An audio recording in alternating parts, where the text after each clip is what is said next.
First of all, the A51 is light, really light. Samsung has always done a good job of building featherweight phones that still feel well made, and the A51 is proof of that. Its 6.5-inch display is nearly 2 inches larger than the 4.7-inch panel inside the Apple's new iPhone SE. The A51 display is flat, which is actually a breath of fresh air from the curved panels in every modern premium handset. It's hard to put my finger on, but a flat screen simply feels simpler to use and easier to live with. The A51 is attractive with its upper slim bezels and a display that perfectly follows the silhouette of the body. But it gets better, the A51 has a headphone jack. One of the best things about the last year's Galaxy A50 was its AMOLED display, which is a luxury typically reserved for more premium devices. Rather than use a rear-mounted fingerprint sensor, the A51 comes with an in-display optical scanner that works well most of the time. Rather than using one of Qualcomm's mid-range 600 or 700 series chipset, the Galaxy A51 derives its power from Samsung's own Exynos 980 CPU. It is supported by 6 or 8 GB of RAM depending on the variant. The Exynos 980 is an 8nm processor. The A51 excels at games. For a budget handset anyway, you can play most of the popular games without any problem. You might expect 1 or 2 cameras from this phone, but the Galaxy A51 has 4 on the back, a 48MP wide-angle primary shooter supported by 12MP ultra-wide, 5MP depth and 5MP macro optics. A 32MP sensor serves selfie duties on the front. That's a whole lot of megapixels, and when conditions are favorable, the A51 can pull in a lot of detail. We like the A51's depth effects. That ultra-wide shooter shines when the sun is out. There is a surprising level of detail overall in Samsung's shot and good dynamic range as you move from the shadows to daylight. So what about the night shots? Well, you would think the A51 would be better equipped for such scenarios because it has a night mode, something Apple's cheapest iPhone lacks. As we discovered, it's not very useful. In complete darkness, the shot it captures are totally unacceptable. You can record 4K video at 30 FPS. Pictures taken with selfie camera delivers stunning quality with great color accuracy and dynamic range. Samsung has used 4500 mAh battery into the Galaxy A51 That big battery plus the A51's hardware being optimized more for efficiency than all-out power should guarantee exceptional battery life. This device also supports 15W fast charging.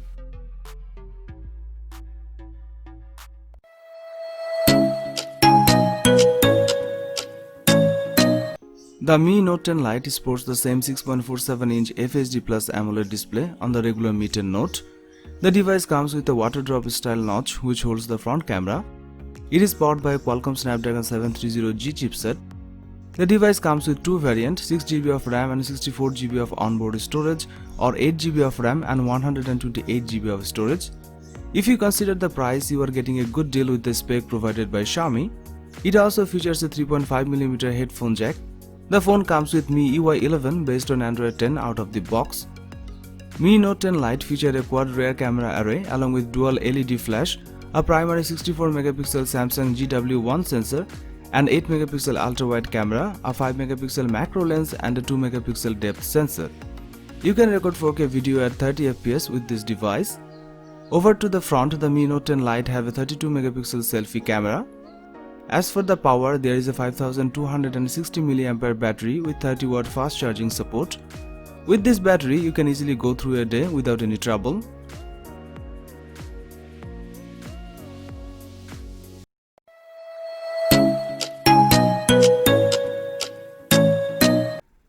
The Sony Xperia 10 Mark II looks very familiar to its predecessor, packing a divisive candy bar design. Of course, there are some welcome improvements here, including IP68 water resistance. There's only an Xperia 10 Mark II this time, no Plus model. Considering the branding is already a bit long and awkward, we are thankful for this. The star of the Sony Xperia 10 Mark II is the display. This marks the first time Sony features an OLED display on a mid-range phone. This means you get the richer colors and deeper blacks found on the flagship level devices, even if the full HD Plus resolution isn't quite as impressive. The 6-inch OLED display also offers the same 21:9 format we have seen in other recent Sony devices. Sony has used side-mounted fingerprint scanners many times over the years, so it's not a surprise to see one here on the Sony Xperia 10 Mark II. It's also great to see the phone jack remains, although that's not unusual for mid-rangers.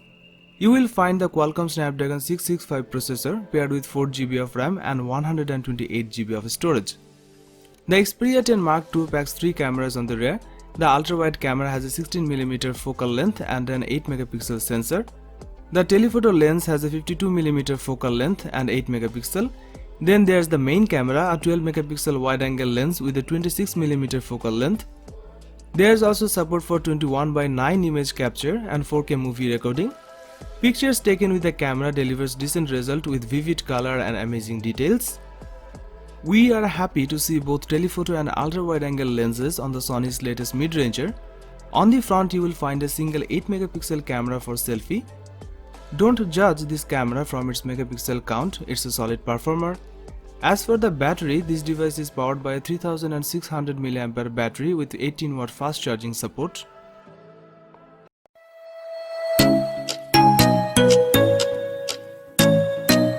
The Realme X55G features a rather typical smartphone design.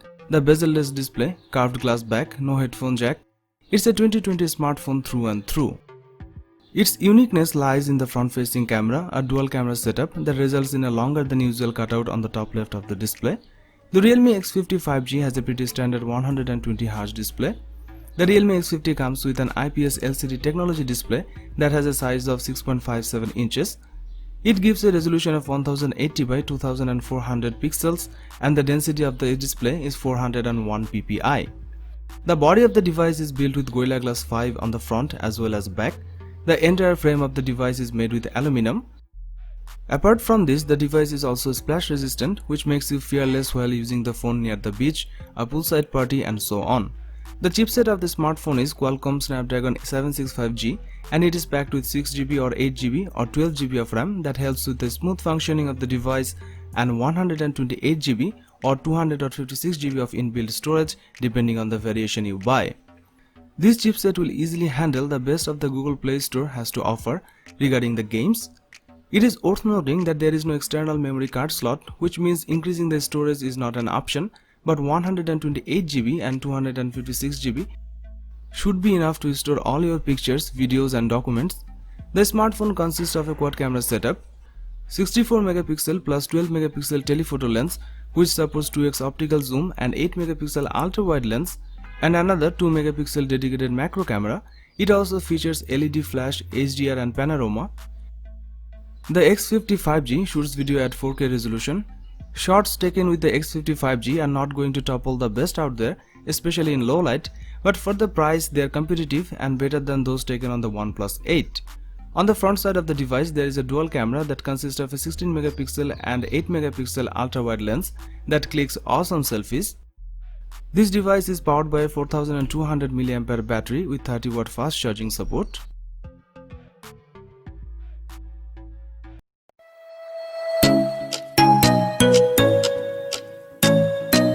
Nokia X71 smartphone was launched in April 2019.